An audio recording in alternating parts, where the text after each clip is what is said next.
நிகழ்ச்சியை பார்க்கும் பொழுது இங்கே நடப்பது அரசு விழாவா இல்ல கிட்டத்தட்ட ஒரு மகளிர் மாநாடா என்ற அளவுக்கு எழுச்சியோடு மகிழ்ச்சியோட முகத்தோட இங்க வந்திருக்கக்கூடிய என்னுடைய அக்காக்களும் தங்கைகளும் அம்மாக்களும் பாட்டிகளும் அவ்வளவு மகிழ்ச்சியாக வந்திருக்கிறீங்க. இன்னொரு சிறப்பு, 2 சட்டமன்ற உறுப்பினர்கள், அவர் நம்முடைய இயக்கம் கிடையாது, நம்முடைய கூட்டணி கட்சியோட கிடையாது, இப்போ கிடையாது.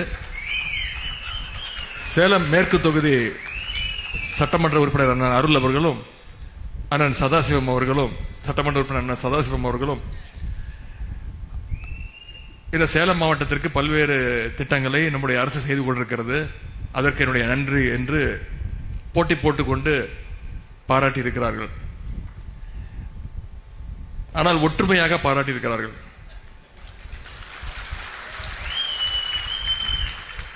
எப்பொழுதுமே இதே ஒற்றுமையோடு அவர்கள் எப்பொழுதுமே இருக்க வேண்டும், சிறப்பான மக்கள் பணி ஆற்ற வேண்டும் என்பது உங்கள் சார்பாக நான் அவர்களை கேட்டுக்கொள்கின்றேன்.